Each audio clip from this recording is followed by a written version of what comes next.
എന്താണ് വരുത്തുപോക്ക്? പലരും നമ്മളോട് ചോദിക്കുന്ന ചോദ്യമാണ്, എന്താണ് ഈ വരുത്തുപോക്ക് എന്ന് കേട്ടിട്ടുണ്ട്. പണ്ട് കാലങ്ങളിലൊക്കെ കേൾക്കാൻ വീടുകളിൽ കർണന്മാർ പറയും അവിടെ വരുത്തുപോക്കുള്ള സ്ഥലമാണെന്നൊക്കെ ഒത്തിരി പേര് പറയാറുണ്ട്.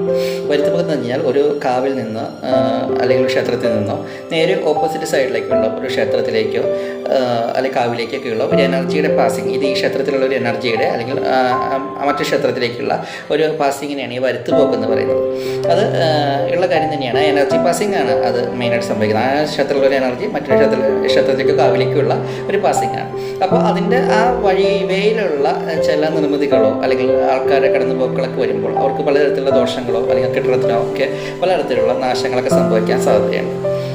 അപ്പോൾ അത്തരം കാര്യങ്ങൾ ശ്രദ്ധിക്കുക. അങ്ങനെയുള്ളതിലൊന്നും നമ്മൾ നിർമ്മാണങ്ങളോ അല്ലെങ്കിൽ അങ്ങനെയുള്ള ഭാഗങ്ങളിൽ കൂടിയുള്ള സഞ്ചാരങ്ങളൊക്കെ മാക്സിമം ഒഴിവാക്കുക. കാരണം അത് നമുക്ക് ഒരുപാട് തരത്തിലുള്ള ദോഷങ്ങൾ ചെയ്യും. ആ എനർജി പാസിങ്ങിന് ദോഷം തരുന്ന രീതിയിലുള്ള പ്രവൃത്തികൾ ചെയ്താൽ അതിൻ്റെയുള്ള ഒരു റിസൾട്ട് നമുക്ക്